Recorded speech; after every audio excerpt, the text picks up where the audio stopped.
What is it like to be a legally blind gamer, and what visual elements make for great game design?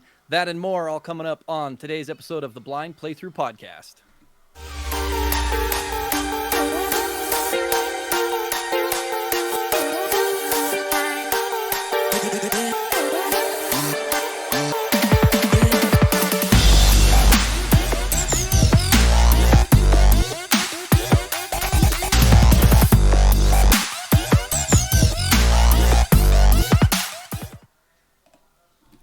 Hello, everyone. Welcome to the Blind Playthrough Podcast. I'm Jerry.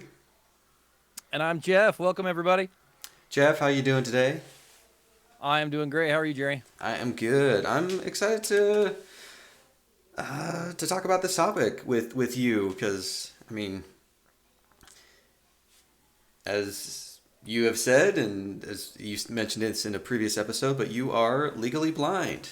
Surprise, surprise. That is, surprise everyone. Yes, that is true. I am legally blind. So I thought it would be really, but I'm also somebody who enjoys visual media. I enjoy movies. I enjoy TV shows. I enjoy, podcasts, obviously. But I also love video games. That definitely comes with its challenges. So I thought it would be a great opportunity to talk about my visual disability, how that affects me day to day, and really how does that translate to my enjoyment of video games. I thought that would be something pretty interesting for everybody to hear about today. All right, let's get into it. So, I guess Jeff, you are blind. How did? Sorry, I'm just. Yes. Yes, Jerry. In our family, I we make the blind jokes, but anyways, I'm sorry. I'll let you tell the story. Go for it. Yeah, absolutely. So, I started noticing some visual problems when I was in second grade. Up until that point, I had perfectly fine vision. I don't think I had necessarily measured it, but probably pretty close to 20/20. I could, watch TV from across the room. I could sit at the very back of the classroom and see the board okay. But in second grade, I started noticing that I couldn't see the board very well. Even so, the teacher moved me to the front of the class, but even then, at the front of the classroom, I still couldn't see the board very well. Now, luckily for me, and maybe not so lucky for my older sister, Jamie, um, my older sister, Jamie, also has the same visual disability that I do, and so does my younger sister, Jackie. But Jamie had already been through this when she was in fourth grade, and she's quite a bit older than me. And so my parents had a pretty good idea of what they should be looking for when I started having my problems. It was a pretty big challenge for my older sister, Jamie, because without knowing what was really going on, the eye doctors and people that they took her to didn't know what was happening and thought that she was, unfortunately they thought she was faking. Yeah, Didn't think she was telling the truth. well, it took like a good 3-4 years until they finally diagnosed what it really was. Yeah, I'm not exactly sure how long it took, but I do know it was quite the ordeal. So luckily we kind of knew what to look for, and so I went to the eye doctor, and they were able to look, and yep, sure enough, I had the same issue. So I suffer from a form of macular degeneration called Stargardt's. Macular degeneration is pretty similar to what happens to elderly people when they start to lose their vision. What it is it's a problem with the retina, so at the back of the eye. um, the causes are different between what happened to me, juvenile onset macular degeneration, and what happens when you get older. But basically, there was there was something wrong with my genetic makeup. Thank you, mom and dad. Uh, that caused there's a particular protein that didn't basically when those cells would die away in the back of the retina, the genetic code wouldn't know how to make new ones, basically. And so what happens is you get almost a hole, or quite literally a hole in the center part of your vision. So it's very different than what happens to like a person who's able to correct their vision problems with glasses, because that's at the front of the eye. It has to do with the lens or the cornea of the eye, right? Mm-hmm. But my problem is a retinal problem, and so Yeah, there's laser eye surgery, yeah, there's just glasses, you know, those things don't help. You yeah, know, because it has to deal with the light going into the back of your eye, which there's nothing for the light to go to, and so there's no right, way. Yeah. right. There's literally a hole, and so in real world, what that means is imagine yourself only being able to use your peripheral vision, or like the vision that's on the sides of your eyes, because that part of my vision has been affected by Stargardt's. But if you've ever tried to just like take two fists and put them like directly in front of your face and try just to see around the sides, you can still see, but your peripheral vision is in no way comparable to your central vision at all. I mean, it's only there for really to help you, see around you a little bit and gain reference. It's not really meant to be able to, read or those kinds of things. And so, and it's a progressive disease where your vision will kind of continue to to degenerate Mm-hmm. over time, and so you kind of have to get used to it. But and so it was, obviously there's certain things that I can't do. I can't drive. Probably very everybody around me is probably very thankful that I can't drive legally.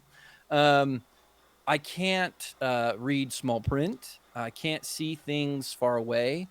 I really can't see great detail. There's even some color in certain lighting, certain colors are hard to discern, like Oh, blues and purples okay. I in certain wasn't. lights. It's like really hard to kind of tell the difference between the two. Oh, I didn't know about that. Yeah, it's for the most part it doesn't, it's not a real big issue, but Mm-hmm. um so it makes those things hard, and so like practically things that I use to kind of help me with my day to day is I use like the screen magnification on your iPhone or your iPads, like you zoom in the screen, you do things like set the text size to be larger. I can zoom in and out of my desktop computer to kind of see things. You can use like screen reader programs and things like that that'll help like read the text back to you audibly that you see on screen. And then there's all sorts of other little things that I've used over the years to kind of help even the playing field, so to speak.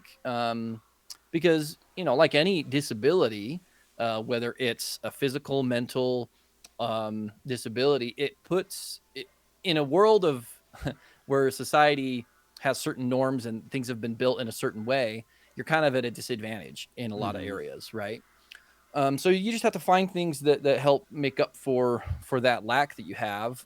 Which luckily for me, I had my older sister Jamie as a good example, and the school systems in the area that we live have really great programs designed for low vision um, people, that helps teach them skills, mobility skills, like how to find addresses, how to identify what direction you're looking or going, how to take public transit, how to cross roads, or do navigate around in areas that you're not familiar with. And so all those things really really help me from a practical standpoint.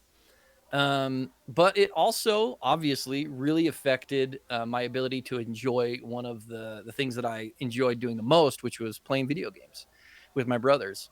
We mentioned it in an episode where we were talking about GoldenEye Mm-hmm. and like 4-player split screen. But for me to be able to see what's going on the screen, I literally have to sit or be like right next to the Yeah, TV. you're You know, you're like you're right up there. you can like touch, reach out and touch the TV that close. You're so close that normally your parents would say, scoot back, you make yourself go blind. Oh, too late, Um, mom. yeah, Sorry. too late, mom.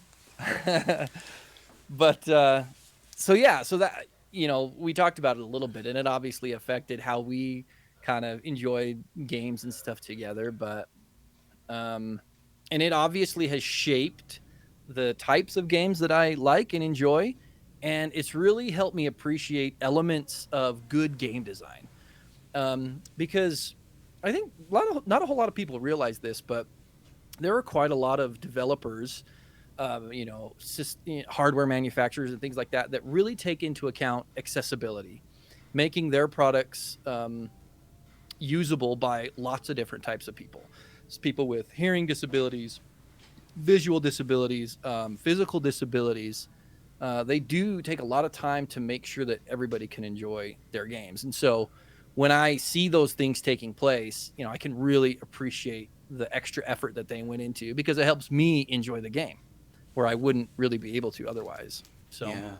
Well, I guess kind of going off that, Jeff. Like now that we've kind of talked about what Stargarts is, how it affects you, I guess let's kind of jump right into video games. And well, I guess let's start off. What are the genres or types of games that you really enjoy that you're able to play fairly well with your disability, and what genre of games do you stray away from? What is just not possible for you to play? yeah, so we'll start we'll start with the games that are really challenging for me to play. Now, that doesn't mean that I still don't try to enjoy them. But they can be a lot more I mean, sometimes it's just kind of impractical for me to do, but um, you know, RPGs specifically that require a lot of text to be read Mm-hmm. on screen, and also games like that really have deep, complicated in-game menu systems can be really frustrating and challenging for me to play.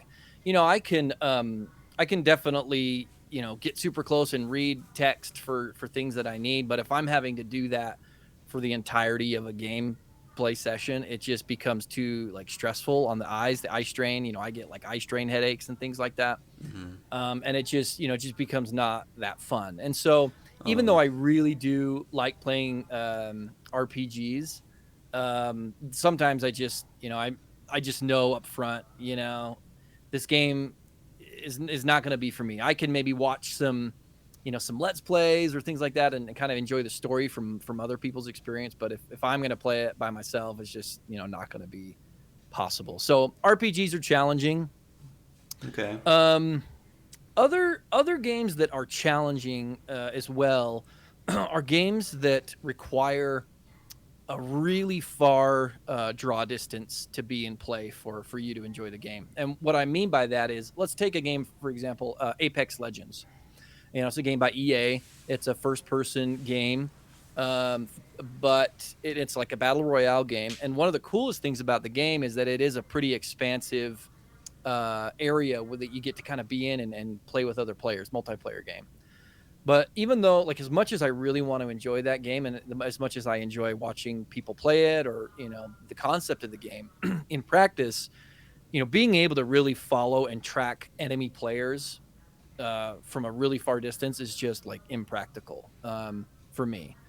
Like, I just cannot. And not only is it, they're rendered so far away, and so they appear really small.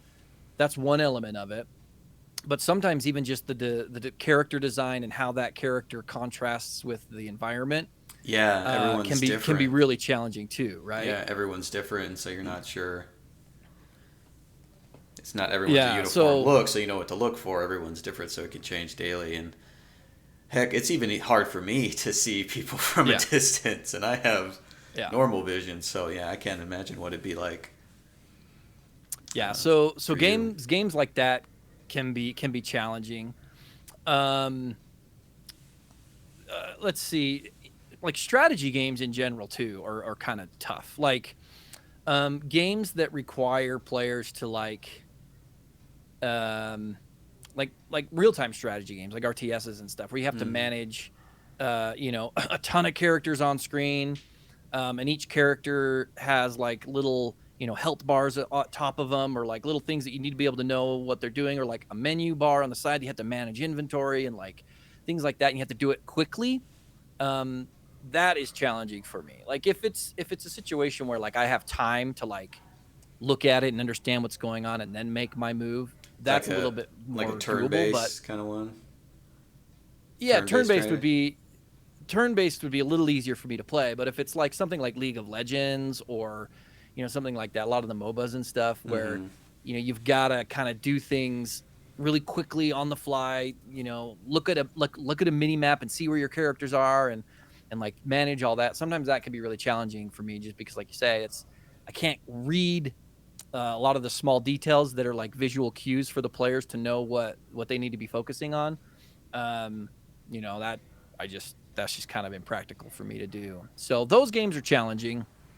Um, and then I'll get back to a little bit. Get into the specifics a little bit more on when we talk about what makes good game design from my perspective. Okay. But some of the game types that I really do enjoy are platformers, whether it's 3D or a 2D platformer. Those games usually, obviously, are really it's all just more about the character kind of stays in the middle of the screen, and then the world kind of just moves around them. Those games are great. I do enjoy first person shooters, even though some of them are more challenging than others. But I really do like first person games. Um, I also really like action games, kind of in the vein of like Bayonetta or things like that, where you know where your character it's more about like the combos you can do, and um, you don't really have to see a lot and manage a lot all at one time to have Yeah. fun with the game. You know. And yeah, it's ones games like those types, specifically like Bayonetta. It's like, well, the hitboxes of the enemies are really big, so you don't have to be super precise. Right, exactly. I'm thinking back to like, the reboot of the Ninja Gaiden games on like the 360, and like the ones that released later. Like those games, are super fun. I enjoy those a lot. And like you said, it's not so much about being super precise, but it's more about just general. They're more forgiving, I guess, in that way. Like, wide sweeping moves that kind of you can get enemies even though you're not like dead on and As type of long as stuff you're like like that. generally So facing them, you'll most likely hit them. you'll do pretty good. Yeah. I enjoy sports games as well. Um, Even though those can be a little bit tricky at times, like Madden, for instance. Or like I was a big fan of the NCAA college football games, which I'm Oh really yeah, glad that it's coming back. By the way. yeah. We played that a Um, ton in oh man. like junior high, high Um, school. Sometimes like I would when you as like when you're playing on offense, for example, and you go back and the screen like zooms way out to kind of give you the full view of the field, and like each receiver is supposed to be assigned a button. Sometimes it would be hard for me to tell like which receiver is which button. Yeah. So sometimes it was just like, well, I'll press a button and hope something good happens here. Hope they're open. Yeah, so sometimes those kinds of things are challenging as well, but I love them. um but I'm trying to think if there's any other specific genre types that I really do enjoy. I mean, honestly, anything that's a little bit of a slower paced game usually lends itself better for me because I have time to like really look and understand what's happening on the screen, and then I can react, as opposed to like things going so fast that I don't really have enough time to visually process what's going on and react to it. So Okay. Cool. So we've got the. Thank you for speaking about that. Well, I guess let's go into. You mentioned a couple of things that makes it hard for you to enjoy a game. You can elaborate on that more if you want, or you can kind of go into what kind of game designs lend itself to be more enjoyable for you. I guess what have you noticed works better than other game yeah, designs? good question. So I mean, in general, for my visual disability, one thing that really helps me is visual contrast, and a lot of that has to do with color palette choices. Um, think back to like if you think back to the NES days, right? One of the best games for me to play that I really loved and enjoyed was Contra, right, by Konami. And if you think about that game, what like there's a ton of contrast, right? Most of the backgrounds are all black or Mm-hmm. dark backgrounds, Yeah. and then the character is like a bright colored character that kind of pops on the screen, so it's really easy to identify where that character is on the screen.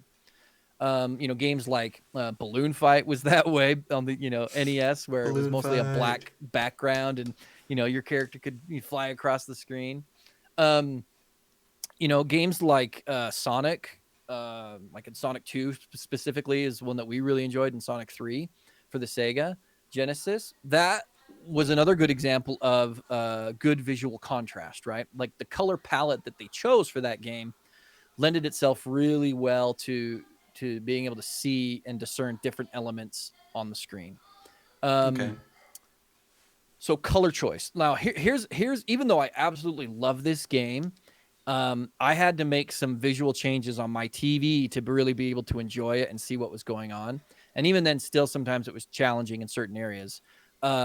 Zelda Breath of the Wild for the Oh, really? Nintendo Switch, Okay. fantastic game, but the color palette that they chose, because it was the art style and it's beautiful, but it was much more of like a watercolor pastel kind of a color palette. So a lot of the tones are very similar, or they are Yeah, very and similar. it's So right. And even though they look great together, and somebody who can, has their full range of vision or can see from their central vision, they're able to discern the differences in like characters or textures or things like that a lot more easily. Whereas somebody like me who is relying on like peripheral vision, that level of contrast just kind of wasn't there to be able to really see what was going on. So I would have to kind of like really adjust like the TV contrast, the backlight, the brightness of the TV to get it to a spot where that level of contrast was a little bit greater, so that I could see it better and enjoy the game, especially in some of the kind of more like misty environments of the game, right? Where it was, there was a lot of the like fog or like kind of stuff that was softening the image, right, on purpose. yeah.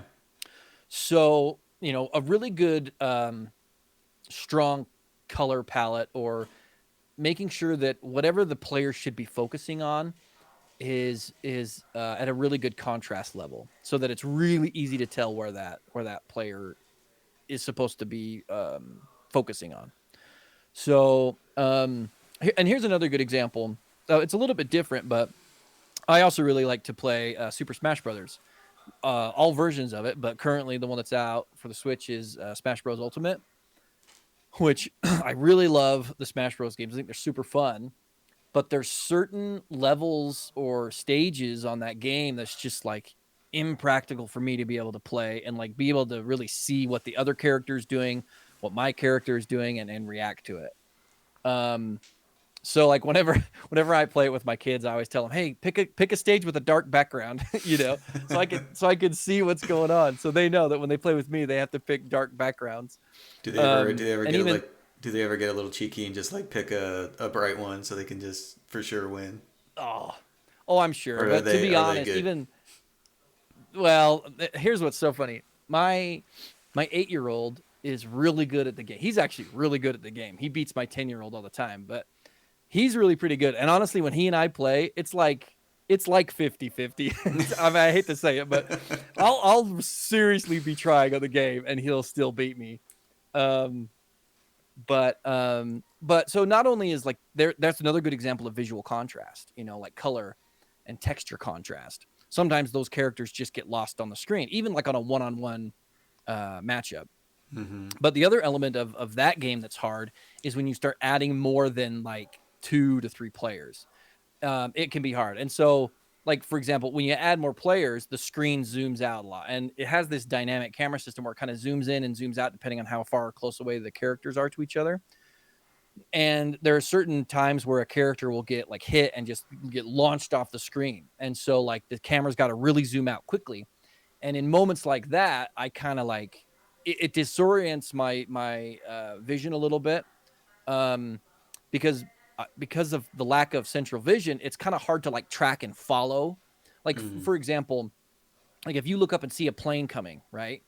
Um, at like if you kind of follow that airplane across the sky, at some point I might actually visually lose where that airplane is, because it kind of goes into that area of my vision where I don't have any, there's nothing there. So it's like a black spot, right? And my brain kind of like tries to fill in the gaps. So it's not like a straight up black hole.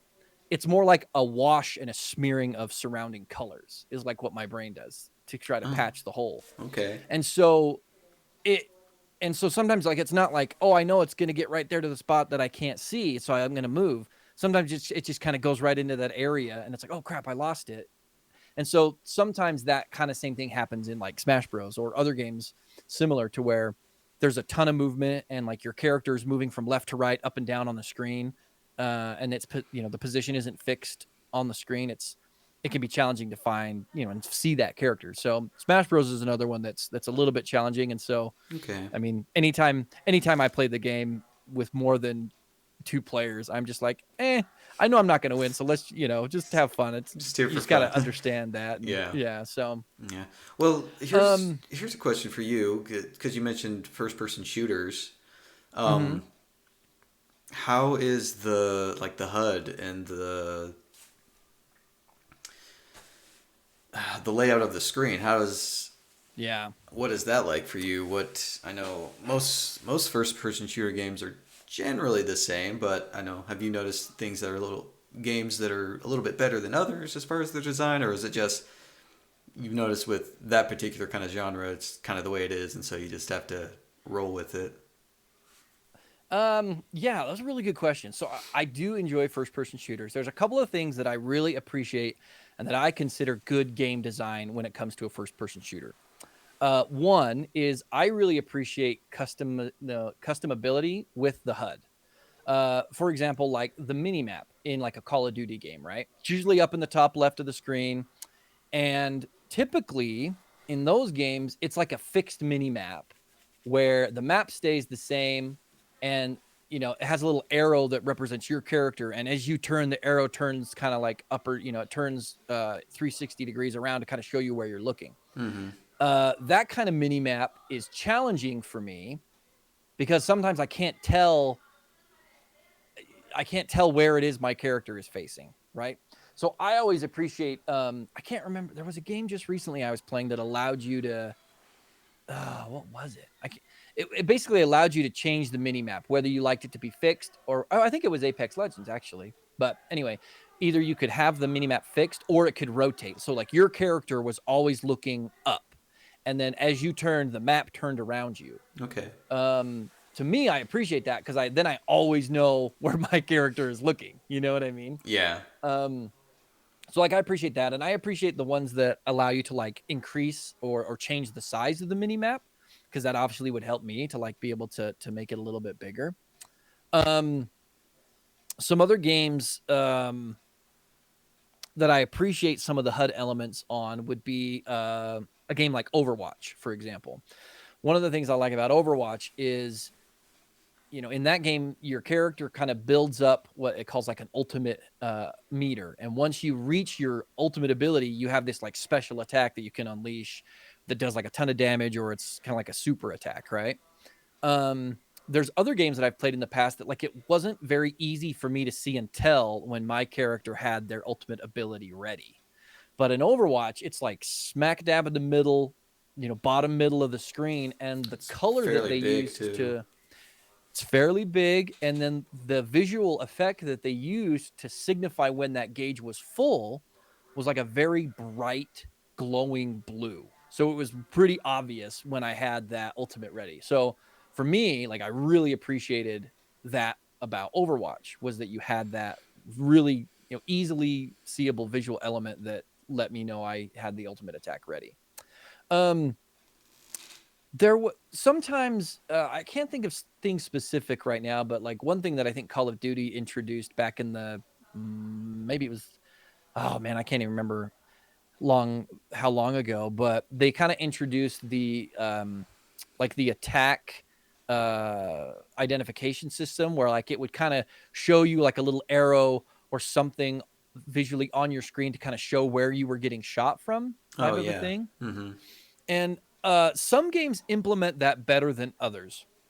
Like I always appreciate when like a visual cue is also accompanied by like a sound effect, or uh, just a way that kind of like makes it stand out initially. And again, goes back to that contrast idea, where if it's something that's really obvious, and there's also like a sound that's associated with it or something, it kind of helps me identify, hey, something's happening. I need to pay attention and look more closely.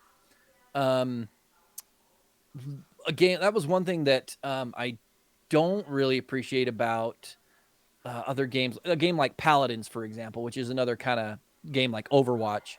But I Hmm. always felt like I could never tell when I was being shot by another player. Like I think it has some kind of a system on there, but It like the way that does, they implemented but it, even I have trouble with it too. There was always times where like it took me, oh, I'd be like at half health before I even realized that there was somebody shooting me from behind or something. Yeah, it's there, but it's yeah, not the best indicator or whatever. yeah, and I felt it didn't give you like an auditory cue to like a hit cue, or like, hey, I'm getting shot, or it just kind of flashed this little marker and that was it. And it's like, I wouldn't even know I was being shot till I was dead. Yeah. Um, so I that to me that's another element of good game design when it kind of helps pull the player's attention both visually and audibly where they should be looking, right? What they should be paying attention to. It just kind of gives you that extra little nudge that says, "Hey, look there." Mm. Um, How One does thing. Oh, go how ahead. does like because this is, I mean, it's been around for a bit, but they're kind of refining it and it's being a lot more precise. But the haptic or the heptic, however you pronounce it, the vibrations that they can do now with controllers in very specific Mm-hmm. places or like in intensities and stuff. Does that lend well to helping you with gameplay, or does it kind of get to a point where it becomes white noise a little bit as far as for your hands and you just can't really tell anymore? Or Yeah, I, no, it, I it, think you bring up a good point. I think it can be very helpful. I haven't really experienced a game that I felt like really did it in a super effective way, but to your point, I think what developers can do with the haptic feedback in a controller to kind of signify different things going on is very helpful to me. Um, here's an example. One thing that, and I can't even think of the game that did it, but it was some kind of a first person or third person game where it gave you a little tiny rumble when your cursor was over an enemy player. So like when you were aiming down the sights of your gun or whatever, it would give you like a little snap kind of a feeling like, oh, you're on somebody kind of a thing, right? Um so that kind of stuff is really great for me. Like a little, like, again, that extra little element of, hey, something's changing, something's different, mm-hmm, something you should be paying attention to. So I think haptic feedback, and I think it's only going to get better too. That allows you to kind of feel on your hands. Not only it's not just the rumble's either on or it's off, but it has independent motors, and motors not only on the grips or the controllers, but even inside the triggers and things like that, where it can kind of give you different feelings depending on what's going on. I think that's super great, and I think it's only really getting started with how well it can be implemented. mm-hmm, Um, and along those same lines, with that, I think another thing that I always really appreciate when it's implemented in a very good way is some kind of aim assist. That obviously that's yeah, going that's a touchy right along with, subject, like, Jeff. I know, but hear me out. I don't necessarily want the aim assist to like lock on to a character and stay there, but I do appreciate it when it helps pull the focus a little bit. Like, for example, I think this was in like Call of Duty Black Ops 2 that I kind of really noticed this aim, like its system of aim assist I thought was pretty good, to where like if you were standing there and looking straight ahead and an enemy player kind of ran across your screen or right in front of you, it would actually kind of pull the focus a little bit to the direction of where the player was going. And I kind of felt like that was, again, another little nudge visually to be like, hey, this is something you should pay attention to. And then it was obviously up to me as a player to kind of follow through with that. Mm-hmm. But it would help me again with that tracking of characters across the screen. Cause again, sometimes with my visual disability, it's hard to track things, moving at high speeds across the screen. And so getting that little extra amount of help to kind of pull that focus is, I think is super helpful, and it helped me enjoy the game a little bit more for sure. Cool. Yeah, well, I guess with that, and you mentioned it a little bit with when you were talking about, uh, oh crap, the game, Smash Brothers. Jeez, wow. Mm. Um, when it kind of gets to a point where kind of you're not gonna do very well, so you're just kind of there to to hang out and have fun. Um, do you find that's kind of generally the case when I guess like when we're playing together with the games that we play when we have our game nights with our brothers and stuff, or does your competitive side come out a little bit and you're really wanting to do well? Well, to be honest, I've kind of had to relax a little bit of the competitive side, because in some instances it's just not, even if I sat there and practiced forever and ever and ever, there's still like a pretty big disadvantage, to like with another player that's equally skilled but could see fully. So I think, yeah, there's times where it's just like, it's more just about the experience of doing something together, um, with somebody else and just kind of enjoying that. And, a lot of times we turned it into like funny things that happen, right? No, we have a lot of fun when Um, when we play. like it's just, it's all just about having fun. You don't have to win or lose. You just enjoy doing something together with people that you care about, right? Hmm. And so, yeah, like when we hop on with our brothers and play and stuff, it's just fun whether we win or lose. Now, there are certain games where, I definitely get more competitive because I feel like I have a little bit more of a fighting chance. And so in those instances, yeah, I'll get a little more into it. But yeah, I think, that's another thing about, gaming in general. Obviously, there's the competitive side of it, but to me, it's really more just about it, experiencing the gameplay and having fun with it. That can really make or break a good game, right? Like if it's and I think too, good games reward players for little wins that they get, right? Um, there's some games, especially like online games, where like literally it feels like you can't do anything right in the game. And like no matter what you do, you're dying as soon as you spawn. Hmm. Other players are just way better than you. They've spent all this extra money in the game and got the best weapons, and so there's no way you can beat them. To me that just makes it not fun. And it's like, why am I even trying? But games that kind of help to even the playing field a little bit by like weapon balancing, or Smash Bros like fighter balancing and things like that, to make it more of an even fight no matter what you're doing or choosing. Hmm. To me that makes it more fun, because then even somebody like me who's visually impaired, I could still have a couple of kills in Fortnite and help contribute to the team's success, right? Oh, for sure. No, we have. So There's. I mean, if you were to talk to with our family, there's lots, plenty of fun stories about how everyone else died. Jeff was the last one alive, and I mean, we had our fingers crossed, but in the back of my mind's like, all right, this round's over. Let's go on to the next, but we'll see what happens.